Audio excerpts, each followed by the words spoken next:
नमस्कार दोस्तों, आप देख रहे हैं जन प्रज्ञा न्यूज। आज की खबर भारत की फार्मा इंडस्ट्री, मेडिकल स्टोर और डॉक्टर एवं करोड़ों मरीजों से जुड़ी हुई है। हाल ही में एक बड़ी जानकारी सामने आई है कि भारत की जिन हाईरेक्स दवा निर्माता इकाइयों पर निरीक्षण किया गया, उनमें से लगभग 90% के खिलाफ नियमित कार्रवाई की गई।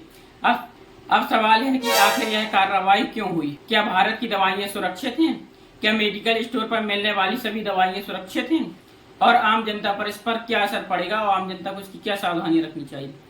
आइए वीडियो को विस्तार से शुरू करते हैं। सबसे पहले यह जानने की जरूरत है कि यह कार्रवाई भारत की सभी दवा कंपनियों पर नहीं हुई है, केवल उन हाईरेक्स मैन्युफैक्चरिंग यूनिट पर हुई है जिन्हें पहले से जोखिम की श्रेणी में रखा गया था। भारत के ड्रग कंट्रोलर जनरल के अनुसार दिसंबर 2022 से अब तक देश भर में 960 अधिक हाईरेक्स दवा निर्माता इकाइयों का निरीक्षण किया गया।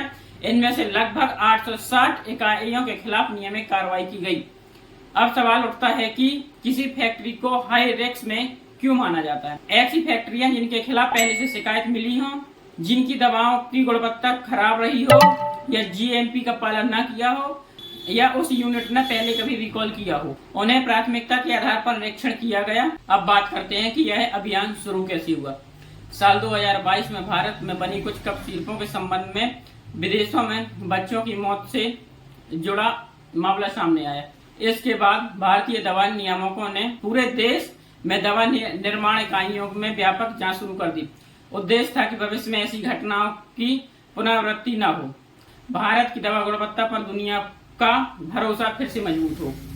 निरीक्षण के दौरान कई प्रकार की कमियां सामने आई। कुछ स्थानों पर गुणवत्ता नियंत्रण पर लापरवाही मिली, कुछ जगहों पर रिकॉर्ड ठीक से नहीं रखे गए, कुछ फैक्ट्रियों में उत्पादन प्रक्रिया मानकों के अनुसार नहीं थी, कहीं मशीनों का रखरखाव कमजोर पाया गया तो कहीं स्वच्छता संबंधी कमी पाई गई। इन कमियों की गंभीरता के आधार पर अलग अलग कार्रवाई की गई। कुछ इकाइयों का उत्पादन अस्थायी रूप से रोक लगा दिया गया, कुछ के लाइसेंस निलंबित कर दिए गए और गंभीर मामलों में लाइसेंस रद्द भी किए गए। अब सवाल है कि क्या इससे आम लोगों को घबराने की जरूरत है? तो उत्तर है बिल्कुल नहीं। यह कार्रवाई जनता की सुरक्षा के लिए की गई है। जब नियामक संस्थान समय समय पर निरीक्षण करती हैं और नियमों का पालन नहीं करने वाली पर कार्रवाई करती हैं, तो इसका उद्देश्य बाजार में केवल सुरक्षित और गुणवत्तापूर्ण दवाइयां उपलब्ध कराना, यानी यह कदम दवा व्यवस्था को मजबूत करने की दिशा में माना जाता है। अब बात करते हैं मेडिकल स्टोरों की। यदि आप मेडिकल स्टोर चलाते हैं तो हमेशा अधिकृत स्टॉकिस्ट या अधिकृत वितरण से ही दवा खरीदें। हर खरीद का बिल सुरक्षित रखें। एक्सपायरी और बैच नंबर की नियमित जांच करें। यदि किसी दवा का रिकॉर्ड नोटिस जारी हुआ है तो उसे तुरंत बिक्री से हटा दें। अब समझते हैं सरकार आगे क्या कर रही है। सरकार दवा गुणवत्ता निगरानी को और मजबूत बना रही है, निरीक्षण प्रणाली को डिजिटली बना रही है, जोखिम आधारित निरीक्षण को बढ़ावा दिया जा रहा है और भविष्य में कृत्रिम यानी AI का उपयोग करके निरीक्षण गुणवत्ता की निगरानी और बढ़ाई जाएगी। इससे खराब गुणवत्ता वाली दवाइयों की पहचान पहले से और अधिक तेजी से की जाएगी। दोस्तों, इस खबर का सबसे महत्वपूर्ण संदेश यह है कि भारत की सभी फार्मा कंपनियां गलत नहीं हैं।